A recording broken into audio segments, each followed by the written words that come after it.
Se ha oído mucho, ¿verdad? Bueno, yo soy Mercedes Osorio. No soy la que hago las presentaciones normalmente, porque pertenezco a la Asociación de Mujeres de Marbella, pero no estaba Piña y me pidió que yo lo hiciera, así que perdonad porque no lo he hecho nunca. Vamos a ver. Buenas tardes y bienvenidos a todos. Me llamo Mercedes Osorio, soy miembro de la asociación, es decir, de la AMUN, Asociación de Mujeres Universitarias de Marbella. Nuestra presidenta me ha encargado que lo presente, en esta ocasión seré yo la que lo haga. Nuestra asociación AMUN es una asociación de voluntariado sin ánimo de lucro. El pasado 18 de abril, doña Ana Venegas publicó en Facebook el artículo de prensa escrito por nuestro prestigioso profesor don Rafael Ortiz Calzadilla, aquí presente, y a quien damos nuestras más expresivas gracias, con motivo del reconocimiento a nuestra asociación como entidad de utilidad pública, que paso a leer a ustedes del artículo que acabo de decirles.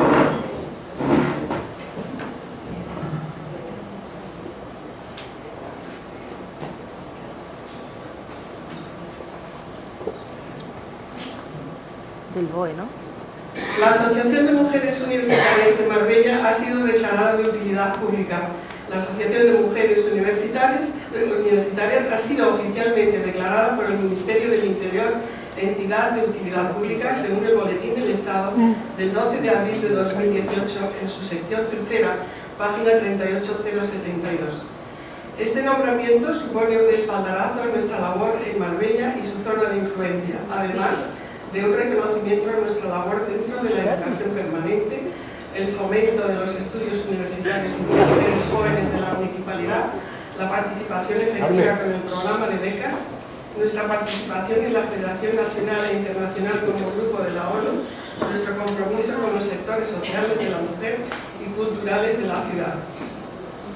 Resultado de imagen de entidad de utilidad pública, esta declaración difícil de conseguir en los tiempos que corren supondrá que nuestros donantes tengan la posibilidad de desgravación en sus impuestos por contribuir con nuestros proyectos y que lo que podamos reunir gracias a nuestros seminarios, cineforos, conciertos y otras actividades podamos destinarlo en su totalidad para las ayudas a jóvenes brillantes con expedientes sobresalientes y con ciertas condiciones familiares y económicas. Estamos muy honradas con este reconocimiento y agradecemos a todas las socias y amigos que han hecho posible esta distinción. Este es el logotipo que les puedo mostrar de lo que supone la declaración de entidad de utilidad pública.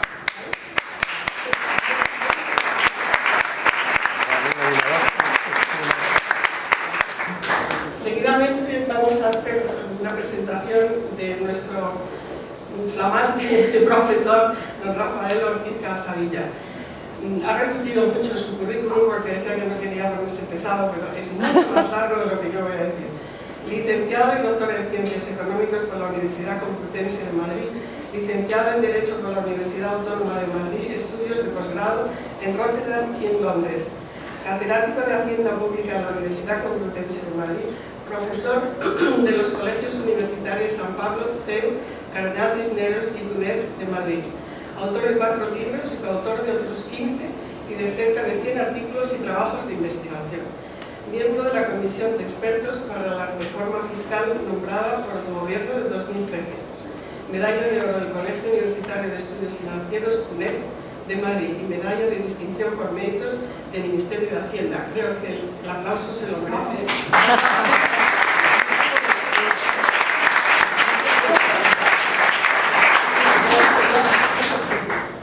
Muy bien, un segundo. Es la primera vez, escuchan ustedes falsos, que aplauden a Hacienda.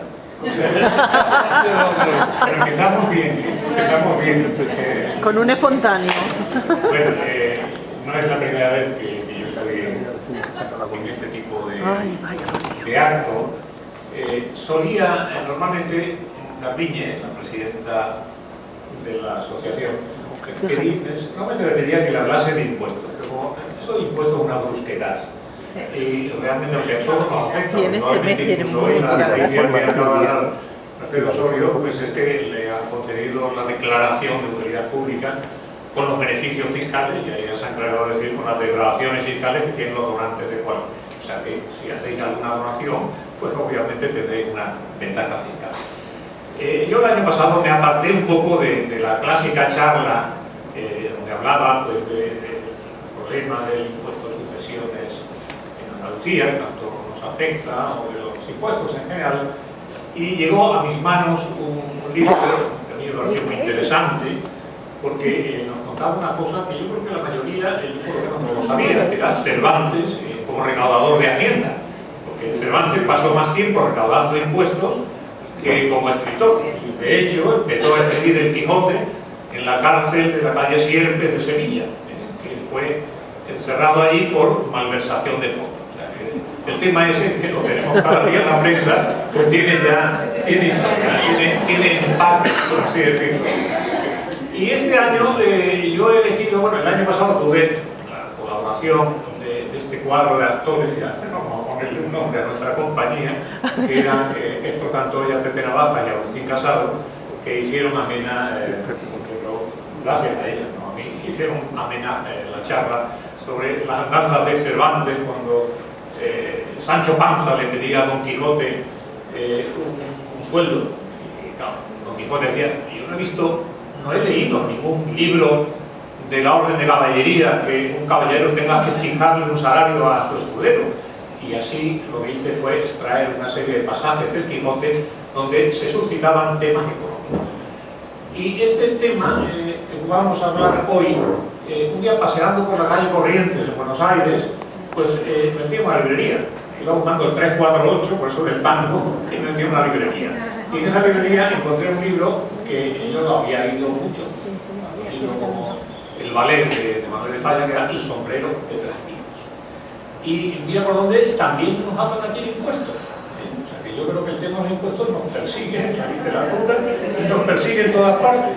Y bueno, yo lo que he tratado es de estructurar este acto, digamos, con una breve introducción mía, espero que no pase de 15 minutos, después media hora basada ya en distintos ensayos de sainete con acompañamiento musical de Antonio y Ana, con pasajes del ballet de Manuel de Falla.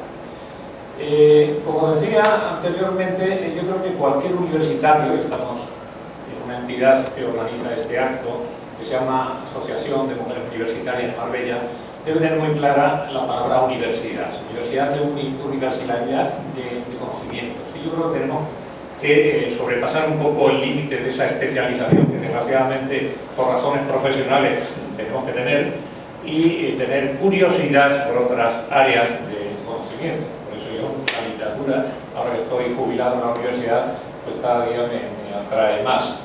Y como decía anteriormente, bueno, pues yo me he fijado tanto en la obra de Cervantes como en este caso en la obra de Pedro Antonio de Alarcón, que esos dos motores que mueve a cualquier ser humano, que es el amor y el dinero, está presente en lo que vamos a ver hoy. Y efectivamente, aquí veremos que algo que ha sido recogido por ilustres escritores como Calderón, Cervantes, Lope de Vega, Zorrilla, lo trata Alarcón, lo trata más suavemente. Aquí no hay sangre, o sea, el adulterio que teóricamente se va a cometer, que no sabemos, ya veréis vosotros, yo no voy a descubrir cómo termina la trama del sombrero, pues no hay un marido que quiere vengar la infidelidad de su mujer, llevando, digamos, el tema a la tragedia.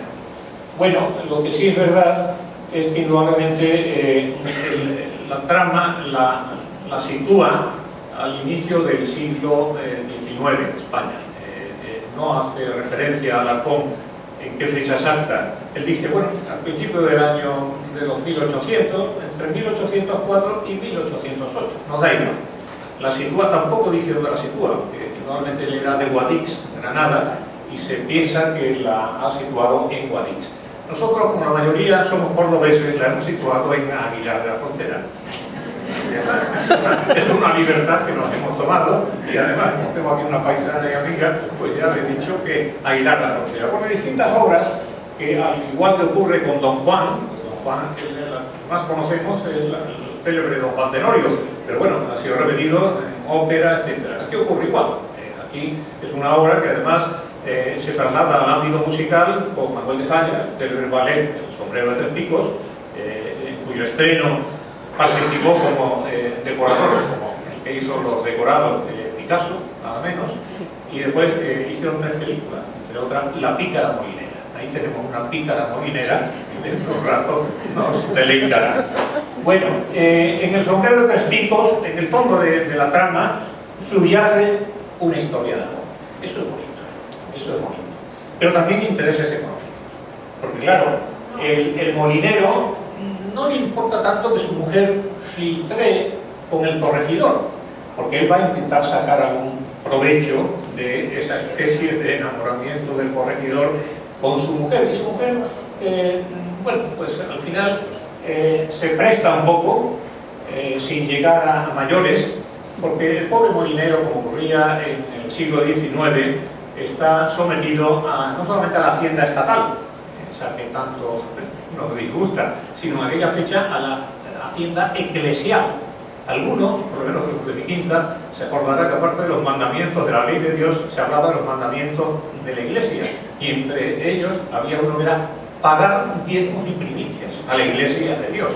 Consecuentemente, como él nos va a decir aquí, pues en ese siglo tan conflictivo, donde se pasa principio del siglo, del reinado de Carlos IV hasta el reinado de Alfonso XIII, realmente él no tomó posesión, por así decirlo, porque era niño y fue la reina regente su madre, pero claro, por ahí pasaron, después de Carlos IV, invade Napoleón España y nombra a su hermano José I, Bonaparte, que no sé por qué le llamaron Pepe Botella, porque yo he leído que era abstemio. Sin embargo, me llaman porque Pepe regalaba Botella. siempre una botella pero, de vino español. Eso para que no nos fíen mucho de la historia, porque el pobre, que ya ha muerto, claro, no se puede defender, pero que le digan Pepe Botella resulta un tanto extraño. Después tenemos, y todo el mundo sabe bien, Fernando VII. Fernando VII, que pasó de ser llamado con el apodo de Fernando VII el deseado, a ser llamado Fernando VII el felón, porque lo que hace es, digamos, derogar la Constitución de 1812, la célebre Pepa, traer los 100.000 hijos de San Luis para restaurar un régimen totalmente absolutista, etcétera, etcétera. Bueno, Isabel II mejor no hablar, porque también tuvo sus historias y además muy interesante en el plano amoroso. Amadeo I de Saboya, la Primera República, Alfonso XII, la reina regente María Cristina Urgo-Lorena y, por último, Alfonso XIII. O sea que realmente en un siglo vemos la cantidad de cambios, no solamente de reyes, sino también, si entrásemos en detalle, de gobierno que hubo. Bueno, probablemente es simpática esta frase que he extraído del capítulo 1 del libro del sombrero del pico, porque nos dice lo siguiente: reinaba en España don Carlos IV de Borbón, por la gracia de Dios según las monedas, y por olvido o gracia especial de Bonaparte, según los boletines franceses. O sea, que él decía que realmente a la postre él gobernaba gracias al apoyo que tuvo inicialmente de Napoleón Bonaparte. Y de los demás soberanos europeos, descendientes de Luis XIV, habían perdido ya la corona, y el jefe de ellos la cabeza, en la borrasca que corría en esta envejecida parte del mundo desde la Revolución Francesa de 1789. Bueno, también nos indica que nuestros mayores seguían viviendo la antigua usanza española, sumamente despacio, apegados a sus rancias costumbres, en paz y en gracia de Dios, con su Inquisición y sus frailes, con su pintoresca desigualdad ante la ley, con sus privilegios, fueros y exenciones personales, con su carencia de toda libertad social o política. Gobernados simultáneamente por insignes obispos y poderosos corregidores, que veremos ahora uno de estos poderosos corregidores, cuyas potestades no era muy fácil de dictar, pues unos y otros se metían en lo temporal y en lo eterno. Bueno, pues como acabamos de ver, aquí la trama, entrando ya un poco en la trama de este sainete, realmente vamos a representar no lo que es el texto original de Pedro Antonio de Alarcón, sino un sainete del siglo anterior, digamos, del siglo XVIII, que encontró un francés, un tal señor Fouché, y porque realmente de esta trama tenemos hasta un cuento del Marqués de Sade, o sea que el tema dicen que también se inspiró en el Decamerón de Boccaccio, o sea que realmente tiene muchos antecedentes. Pero lo que está claro, como decía anteriormente, es que sitúa la trama en un pueblo grande, que tenía obispado, Guadix, y lo que lleva toda la, digamos, aristocracia de ese pueblo, todas las tardes a dar su paseíto, ¿a dónde? Al molino. ¿Y por qué? Porque la molinera era atractiva. Y el molinero lo agasajaba. ¿Por qué? Como decía anteriormente, porque tenía muchos intereses en que se portasen bien con él. De tal forma que nos dice, el molinero era un hombre muy respetuoso y discreto, que tenía lo que se llama don de gentes y que obsequiaba a los señorones que solían honrarlo con su tertulia vespertina. Le ofrecía lo que daba tiempo, ora habas verdes, ora cerezas y guindas, ora lechugas en ramas sin sazonar, ora melones o uvas de aquella misma parra donde se sentaban para la tertulia,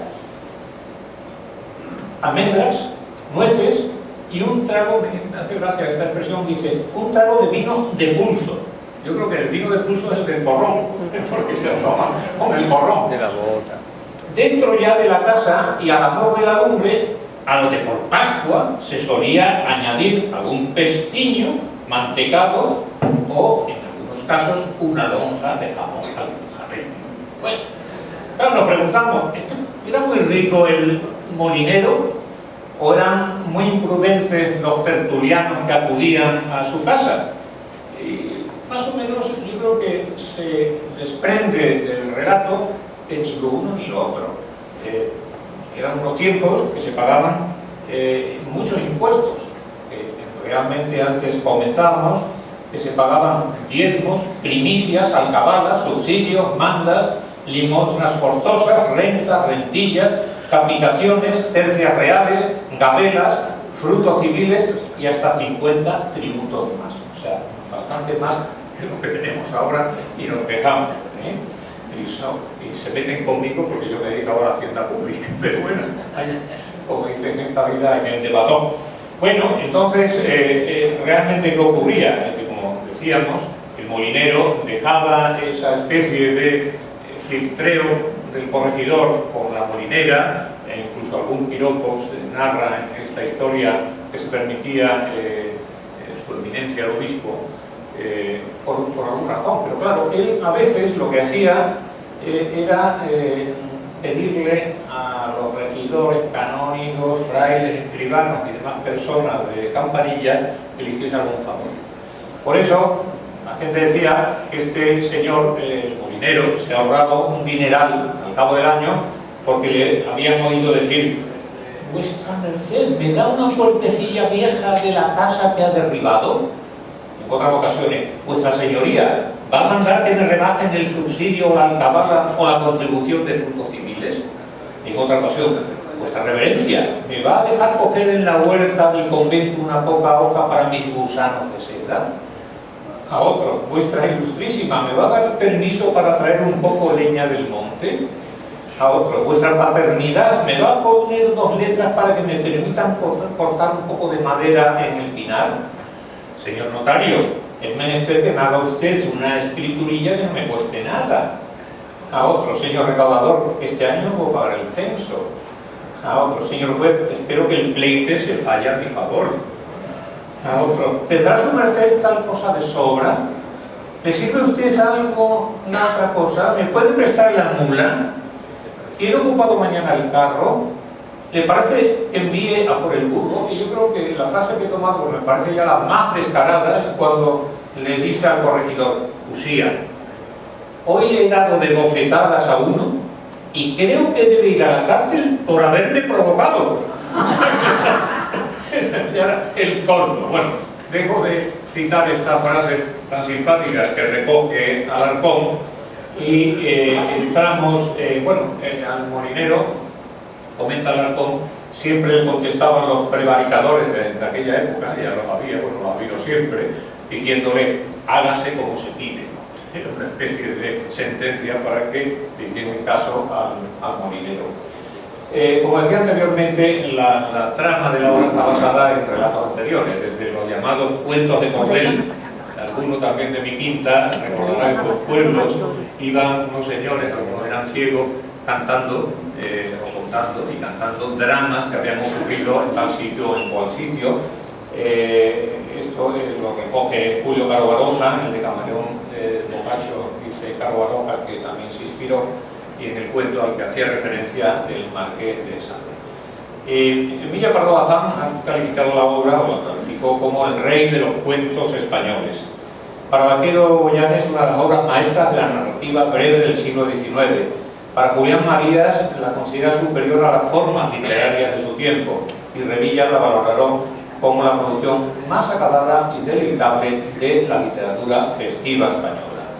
Pero como ya he comentado, la obra trascendió el ámbito puramente literario y Manuel de Falla compuso el ballet El sombrero de tres picos en 1919 que Picasso decoró.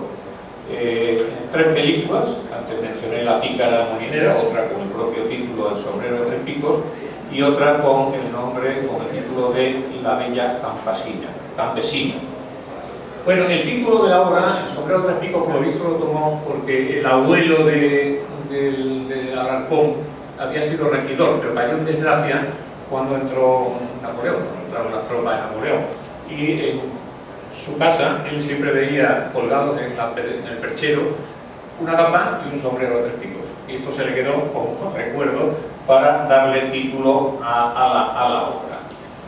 Bueno, pues yo no me quiero extender más porque prometí que no pasaría de 15 minutos y creo que llevo 18 y lo que no se puede hacer es aburrir al personal.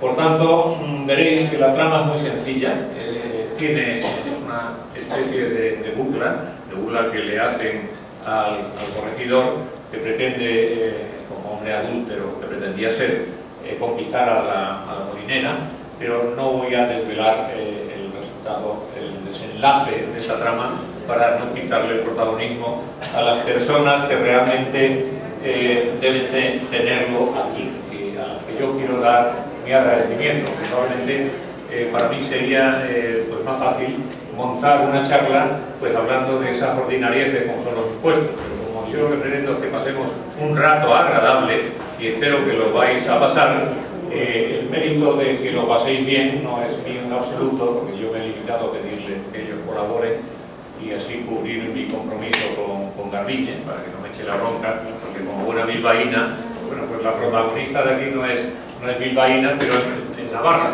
porque la molinera viene de Estella, una navarrica que conoció el molinero porque estuvo haciendo el servicio militar en Pamplona, y entonces se la trae a Andalucía. Entonces yo quisiera que vosotros conozcáis no solamente a los personajes de la obra, sino también a quienes los interpretan. Por orden de aparición, porque aquí siempre de intervención, aquí tenemos un gran actor de doblaje que es Héctor Cantoya, y yo le he pedido a él a Héctor y a Antonio en la parte musical, sean los verdaderos directores del tema este. Vamos a hacerlo no por orden alfabético como yo inicialmente lo había planteado, sino por orden de aparición. El primer personaje que aparece en la narración es el hermano del molinero. El hermano molinero, que se llama Blas en el sainete. No, por si alguien ha leído la obra de Alarcón, me va a decir, pues estos no son los nombres que atribuye Alarcón a cada uno de los personajes. Efectivamente. Lo que pasa es que el sainete es algo que se puede hacer en 25-30 minutos y la obra de Alarcón es larguísima. Bueno, pues Blas va a ser interpretado por un buen amigo, que es Pepe Navajas, que como la mayoría de vosotros, como veréis,